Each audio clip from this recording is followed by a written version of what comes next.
Hi, Assalamu alaikum. I am Dr. Nizamuddin Qasmi. As you know, I am a sexual disorders and infertility specialist working here at Saira Healthcare and Hijama Center, Barabanki Uttar Pradesh. देखिए, आज की इस video में हम बात करने वाले हैं यूनानी सिस्टम ऑफ मेडिसिन की। एक ड्रग है ना, कुर्स और गोलियों की फॉर्म में है, जिसको हम लोग कुर्स अबियस के नाम से जानते हैं। तो आज के इस वीडियो में हम इन्हीं कुर्स अबियस के बारे में बात करने वाले हैं कि बेसिकली कुर्स अबियस जो हैं ये क्या हैं, इसके अंदर जो इंग्रेडिएंट्स हैं खास वो कौन कौन से हैं, इसके अंदर जो हर्बल दवाएं या फिर जो है एक पुश्ता भी शामिल है वो कौन सा है। इसी तरीके से कुर्स अबियस जो हैं आप इनको किन किन डिजीज में इस्तेमाल कर सकते हैं, किन किन बीमारियों में आप इनका इस्तेमाल कर सकते हैं, इस्तेमाल करने का तरीका क्या है ना, किस तरीके से आपको इस्तेमाल करना चाहिए, डोजेस क्या हैं, कितनी कितनी गोलियां जो हैं आपको इस्तेमाल करनी चाहिए और किन किन बीमारियों में खास तौर से इस्तेमाल कर सकते हैं आप, इसके इंडिकेशन क्या हैं कि किन किन बीमारियों में और किन किन आपकी जो बॉडी की जो बीमारियां और कैफियत हैं वो कौन कौन सी कैफियत हैं कि जहां पर आप इसका इस्तेमाल कर सकते हैं। और लास्ट में हम बात करेंगे कि हमारा ओपिनियन क्या है कुर्स अबियस के बारे में कि आपको क्या करना चाहिए, है ना। तो चलिए शुरू करते हैं। सबसे पहले हम बात करते हैं कि कुर्स अबियस जो है बेसिकली ये है क्या। तो कुर्स अबियस जो है यूनानी सिस्टम ऑफ मेडिसिन की जो है एक तरह से समझ लीजिए क्लासिकल ड्रग है। यूनानी सिस्टम ऑफ मेडिसिन के जो समझ लीजिए लिटरेचर्स हैं उसमें ये जो मेडिसिन है ये लिखी हुई है, इसी वजह से इसको हम लोग क्लासिकल ड्रग कहते हैं। कुर्स अबियस जो है ये इजिली आपको हमदर्द फार्मास्यूटिकल जो कंपनी है उसका तो मिलेगा ही, इसके अलावा दूसरी जो यूनानी सिस्टम ऑफ मेडिसिन की फार्मास्यूटिकल कंपनीज हैं उनका भी आपको आसानी से मिल जाएगा मार्केट में। तो कुर्स अबियस जो है ये क्लासिकल ड्रग है यूनानी सिस्टम ऑफ मेडिसिन की, ये समझ में आ गया आपके। हर्बल कंटेंट इसके अंदर मोस्टली शामिल है, लेकिन एक इसके अंदर कुश्ता भी है जिसको हम लोग कुश्ता कलाई के नाम से जानते हैं। कुश्ता कलाई, कुर्स कुश्ता कलाई दोनों के बारे में हमारी वीडियोस अवेलेबल हैं ऑलरेडी, इसके बारे में हमने डिस्कस किया हुआ है कि ये क्या होते हैं। कुर्स कुश्ता कलाई या फिर कुश्ता कलाई के क्या खास बेनिफिट होते हैं ये भी हमने आप लोगों को बताया हुआ है। एक बहुत ही खास बेनिफिट कुश्ता कलाई का जो है वो क्या होता है कि मुगल्लिज़ मनी होता है। आपकी जो मनी होती है ना उसको वो गाढ़ा करने का काम करता है। उसके अंदर जो है जो रिक्कत हो जाती है, जो पतलापन हो जाता है, जो वाटरी सीमेन होता है ना उसको रिजॉल्व करने का ये काम करता है कहीं ना कहीं, है ना। तो उसकी वजह से चूंकि आप लोगों को पता है कि अगर आपका सीमेन वाटरी होगा, अगर आपका सीमेन में आपका सीमेन जो है पतला होगा, अगर वाटरी होगा, आपकी मनी जो है बिल्कुल पानी की तरह हो जाएगी ना, तो उसकी वजह से आपके अंदर काफी ज्यादा सेक्सुअल डिसऑर्डर्स आते हैं। क्या क्या हो सकता है, एक मतलब हम बता देते हैं आपको। प्रीमेच्योर इजैकुलेशन बहुत कॉमन है, इसकी वजह से आपको हाइड्रोस्पर्मिया की शिकायत हो सकती है, कसरत एहतिलाम की शिकायत हो सकती है ना, स्पर्मेटोरिया जो होता है स्पर्मेटोरिया की शिकायत हो सकती है, धात रोग जिसे कहते हैं ना वो हो जाएगा आपको। लो कॉन्फिडेंस का इशू हो जाता है आपके अंदर, बार बार जो है चिपचिपा पानी निकलता रहता है, आपको पता ही नहीं चलता कब निकल गया, है ना। तो इस तरह की कंडीशन आपको आपके अंदर डेवलप हो सकती है। तो इसके अंदर जो है कंटेंट की अगर हम बात करें कि कुर्स अबियस जो है इसके अंदर कौन कौन से कंटेंट शामिल हैं, तो खासतौर से जो कुश्ता है इसके अंदर वो है कुश्ता कलाई। कुश्ता कलाई का इसमें इस्तेमाल किया गया है। कुश्ता कलाई जो है इसके प्रिपरेशन में शामिल किया गया है। इसी तरीके से एक गोंद होता है जिसे हम लोग गोंद कीकर के नाम से जानते हैं, गोंद कीकर भी इसके अंदर शामिल किया गया है। सबूर से इसबगोल, ये इतनी मेडिसिन जो भी हम बता रहे हैं आपको ना, ये सारी की सारी कहीं ना कहीं आपके सीमेन पे ही काम करने वाली हैं। ये आपके सीमेन की जो है समझ लीजिए विस्कोसिटी को बढ़ाने वाली हैं, आपके जो मनी है उसकी गिलजत को बढ़ाने वाली हैं कहीं ना कहीं। ये सारे के सारे जो कंटेंट हैं, खासतौर से कुश्ता कलई ले लीजिए आप, गोंद कीकर ले लीजिए, सबूर से इसबगोल ले लीजिए, या आगे इसमें कतीरा भी शामिल है। कतीरा, कतीरा का गोंद भी आता है इसके अंदर, कतीरा भी शामिल है ना। कोकनार है ना, कोकनार भी इसके अंदर शामिल है। और इसी तरीके से इसके अंदर तबाशीर है, मग्ज तमर हिंदी है, तबाशीर और मग्ज तमर हिंदी, ये दो चीजें थोड़ा सा इनका डिफरेंट एक्शन भी है, लेकिन इस्तेमाल ये यहीं पर होते हैं कहीं ना कहीं, है ना। तो इन सारे कंटेंट को मिला करके जो इसका खास बेनिफिट देखने को मिलता है, वो सबसे ज्यादा जो खास फायदा आपको देखने को मिलेगा वो कहाँ आएगा, जरियाने मनी में, जरियाने मनी, धात रोग। और दूसरा सेकेंडरी बेनिफिट जो सबसे इंपॉर्टेंट है इसका, वो आएगा प्रीमेच्योर इजैकुलेशन, सुरात इंजाल, शीघ्र पतन जिसे हम लोग कहते हैं। दो चीजें समझ में आ गई आपके। इसके अंदर जो कंटेंट हैं कुश्ता कलई, है ना, इसी तरीके से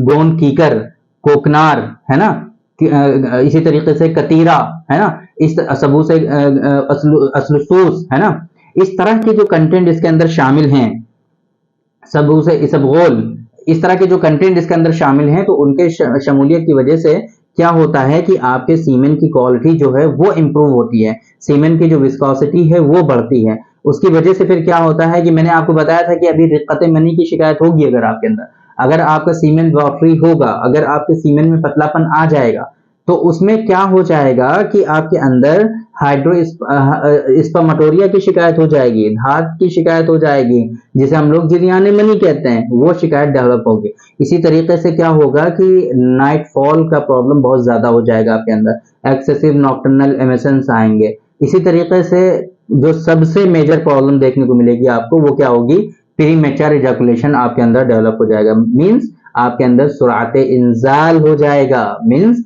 आपको जो है शीघ्र पतन की शिकायत होगी। जैसे ही सेक्सुअल इंटरकोर्स आप स्टार्ट करेंगे, फौरन ही आपका सीमेन विद इन सेकेंड डिस्चार्ज हो जाएगा। आप उसको होल्ड नहीं कर पाएंगे, आप उसको कंट्रोल नहीं कर पाएंगे, आप हजारों कोशिश करेंगे कि हम उसको रोकें, बट रोक नहीं पाएंगे। ये आजकल जो घरों में लड़ाइयां होती हैं ना, बहुत ही समझ लीजिए, ये हम बता रहे हैं आपको, सेक्सुअली सेटिस्फेक्शन का ना होना फीमेल पार्टनर में, ये बहुत बड़ा रीजन है घरों के अंदर जो लड़ाइयां होती हैं। फीमेल पार्टनर की तरफ से जो गुस्सा गर्मी होती है, जो उसके अंदर चिड़चिड़ापन आता है, ये सबसे बड़ा रीजन होता है अगर उसको सेक्सुअली सेटिस्फेक्शन नहीं होता है। हॉस्पिटल्स में इमरजेंसी में जो लोग ड्यूटी करते हैं, most of the female patient जो आते हैं वहां पर, वो सिर्फ और सिर्फ इसी वजह से आते हैं, उनको सेक्सुअली सेटिस्फेक्शन नहीं मिलता है, वो बहुत ज्यादा परेशान हो जाते हैं, चिड़चिड़ापन हो जाता है उनके अंदर, एंजाइटी डिप्रेशन में चली जाती हैं वो लोग, उनको कुछ भी अच्छा नहीं लगता, क्योंकि सेक्सुअली सेटिस्फेक्शन बहुत इंपॉर्टेंट है फीमेल पार्टनर के लिए। वो जब सेटिस्फेक्शन उनको नहीं मिलता है, तो फिर दूसरे बहाने उनके अंदर आते हैं, है ना। बहुत मर्तबा आप लोगों ने देखा होगा कि इमरजेंसी में जो पेशेंट आते हैं, उनको बस, क्योंकि डॉक्टर्स को पता चल जाता है कि इसको क्या है बेसिकली, है ना, उनको पता चल जाता है कि कुछ भी नहीं है, तो एडीबीडी सीडी करके इंजेक्शन के नाम रख दिए जाते हैं, उसमें कुछ भी नहीं होता है, सिर्फ उनको जो है फ्लूइड चढ़ा दिया जाता है। पेशेंट को लगता है कि हाँ बहुत सारे इंजेक्शन लग गए हैं, और वो उस बेटर फील करने लगता है।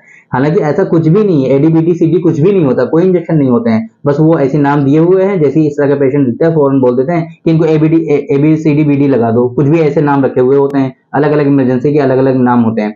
तो इस तरीके से आप ये समझ लीजिए कि सेक्सुअली सेटिस्फेक्शन का ना होना ये बहुत बड़ा रीजन है ना।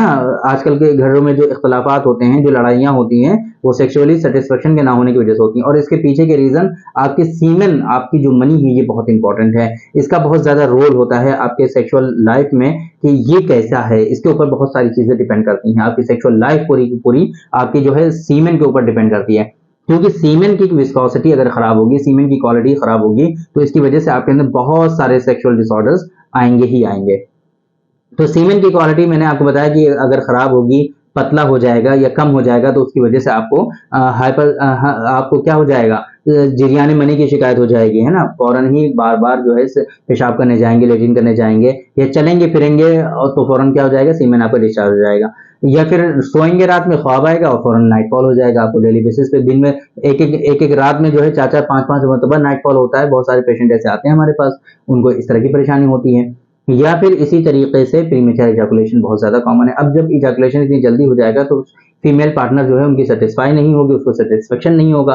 तो ये जो सारे के सारे हमने आपको कंटेंट बताए हैं, ये सारे के सारे कहीं ना कहीं मिल करके आपके अंदर क्या करेंगे कि आपकी सीमेन की क्वालिटी को इंप्रूव कर देंगे, उसको विस्कस बना देंगे, उसको गाढ़ा बना देंगे। और फिर उसके गाढ़ेपन की वजह से क्या होगा कि इस तरह की जो परेशानियां हो रही थी, खासतौर से मैंने आपको 2 बेनिफिट बता दिए हैं, जिरयाने मनी, है ना, ये और जिरयाने मनी, और जो है प्रीमेच्योर इजैकुलेशन में फायदा क्यों पहुंचाएगा, क्योंकि ये जो है मुगल्लिज़े मनी हो जाएगा, बहुत अच्छा पुरसबियत जो है, ये बहुत ही अच्छा मुगल्लिज़े मनी है।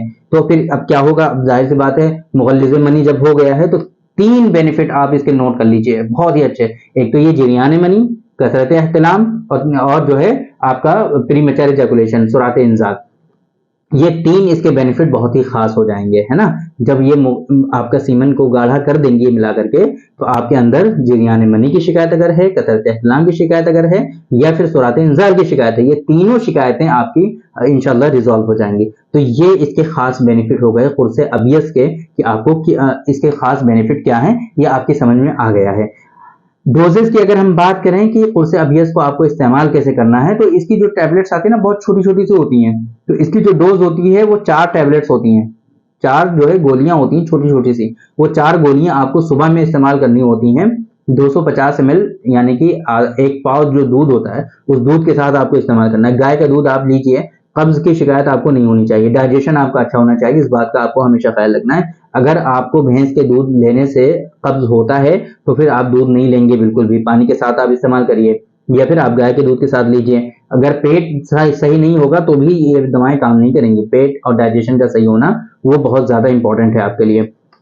तो ये आपकी समझ में आ गया कि कोर्स अबियस बेसिकली क्या है और इसके अंदर जो कंटेंट है वो कौन कौन से हैं और इसके खास बेनिफिट जो हैं वो क्या हैं, ये सारी चीजें आपकी समझ में आ गई।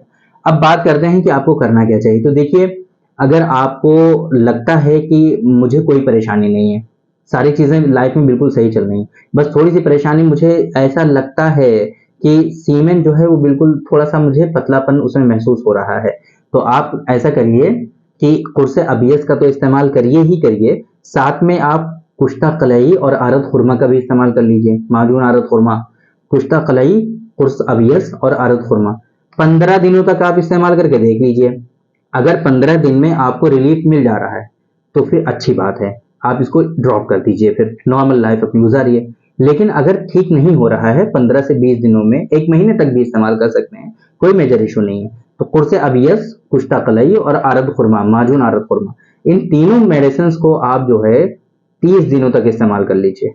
अगर ये परेशानी आपकी रिजॉल्व हो जा रही है तो बहुत अच्छी बात है, आप कंटिन्यू करिए लाइफ में और इसको ड्रॉप कर दीजिए। अगर परेशानी फिर भी नहीं ठीक हो रही है तो इट मीन कि आपको अब जो है कहीं ना कहीं इसके अलावा कुछ और भी मेजर इश्यूज हैं आपकी बॉडी में। तब आप क्या करेंगे? क्या इसको और कंटिन्यू करेंगे 4-5 महीने तक? नहीं, हरगिज नहीं करना है। 4-5 महीने क्या, आप पूरे साल तक इसको इस्तेमाल करते रहिए, ये परेशानी आपकी रिजॉल्व ही नहीं होगी। क्यों? क्योंकि ये यहाँ पर जो मैंने आपको बताया है कुर्से अबियस के बारे में, वो मेन रीजन उसका क्या बताया है कि रिक्कते मनी हमने बताया है, हाइड्रोस्पर्मिया हमने बताया है, वाटरी सीमेन की वजह से अगर आपको परेशानी है तो वो हमने आपको बताया। सीमेन के गाढ़ेपन के लिए जो हमने बताया वो कुर्स अबियस को बताया है। साथ में 2 मेडिसिन और ऐड कर दी हमने कि आप जो है मादून आरद खुरमा साथ में ले लीजिए और कुश्ता कलई ले लीजिए, है ना। इनका जो है कॉम्बिनेशन तीनों का आप इस्तेमाल करिए 1 महीने तक। अगर इसके इस्तेमाल करने से ये परेशानी आपकी रिजॉल्व हो जा रही है तो बहुत अच्छी बात है, कुछ करने की जरूरत ही नहीं। अगर नहीं हो रही है तो 1 महीने के बाद इसको दोबारा से रिपीट मत करिए। फिर आप क्या करेंगे, आप अपने नियरेस्ट जो भी डॉक्टर्स आपके यहाँ अवेलेबल हैं यूनानी सिस्टम ऑफ मेडिसिन के, आप उनके पास जाइए, उनसे कंसल्ट करिए, उनसे मशवरा करिए, उनको अपनी परेशानी बताइए। वो आपकी हिस्ट्री लेंगे, आपकी जो मेडिकल हिस्ट्री है उसके बारे में वो जानेंगे, आपसे वो क्वेश्चन करेंगे, आपकी जो है पुरानी हिस्ट्री, बचपन की हिस्ट्री भी खंगालेंगे। उसके बाद वो एक रिजल्ट निकालेंगे कि आपको परेशानी सिर्फ क्या यही है कि सीमेन पतला है, या इसके अलावा कोई और भी परेशानी है, कोई और भी सबब है आपकी बॉडी में कि जिसकी वजह से आपको ये परेशानी हो रही है। जब ये चीजें कंफर्म हो जाएंगी तो उसके बाद आपकी डायग्नोसिस बनेगी कि आपकी डायग्नोसिस में ये डिजीजेस और ये बीमारियां निकल के सामने आई। अब जब डायग्नोसिस आपकी प्रॉपर बन जाएगी तो फिर उसके बाद वो डॉक्टर साहब क्या करेंगे, इसका उसूल इलाज बनाएंगे, जिसे हम क्या कहते हैं लाइन ऑफ ट्रीटमेंट, उसूल इलाज बनाएंगे। उस उसूल इलाज के तहत, उस लाइन ऑफ ट्रीटमेंट के तहत जब आपको ट्रीटमेंट दिया जाएगा तो इंशाल्लाह विद इन मंथ आपको इन चीजों में आपको आराम मिल जाएगा और ये डिजीजेस आपकी क्योर हो जाएंगे बहुत ही जल्दी, इंशाल्लाह आपको आराम मिल जाएगा, है ना। और ये जो आराम मिलेगा ना आपको, ये हमेशा के लिए आराम मिल जाएगा। ऐसा नहीं है कि आप मेडिसिन इस्तेमाल कर रहे हैं तभी आपको आराम लगेगा, मेडिसिन छोड़ देंगे फिर से ऐसे हो जाएंगे, ऐसा हरगिज नहीं होगा इंशाल्लाह। आप एक बारी जब ये ट्रीटमेंट स्टार्ट करेंगे ना तो ये जो है हमेशा के लिए ये सारी चीजें रिजॉल्व हो जाएंगी और ये डिजीजेज आपकी क्योर हो जाएंगी। तो ये आपकी समझ में आ गया कुर्से अबियस के बारे में, तो समझ में आ ही गया कि ये क्या है, इसके खास कंटेंट क्या है, इसके इंग्रेडिएंट क्या है, इसकी डोजेस क्या है, कब इस्तेमाल करना है। मैंने अपने ओपिनियन के बारे में बता दिया कि आपको कब इस्तेमाल करना चाहिए और कब आपको डॉक्टर साहब से मिलना चाहिए। तो उम्मीद करते हैं कि कोर्सा BS के बारे में आप लोगों को सारी इन्फॉर्मेशन मिल गई होगी और इसके बारे में आप जो भी जानना चाह रहे थे वो सारी चीजें आपको पता चल गई होंगी। तो और बाकी ये जो कंडीशन है इसके बारे में भी आपको समझ में आ गया होगा कि आपको उसमें क्या करना चाहिए। तो उम्मीद करते हैं कि आप इन सारी बातों को फॉलो करेंगे और आप एक हेल्दी लाइफ गुजार पाएंगे, आप जो है सेहतमंद जिंदगी गुजार पाएंगे। तो थैंक यू वेरी मच, बहुत बहुत शुक्रिया आपका। आज के इस वीडियो में इतना ही। इंशाल्लाह कल फिर मुलाकात होगी आपसे एक दूसरी वीडियो में, हम डिस्कस करेंगे आपसे एक दूसरे टॉपिक पर। तब तक के लिए आप हमें इजाजत दीजिए। अस्सलाम वालेकुम।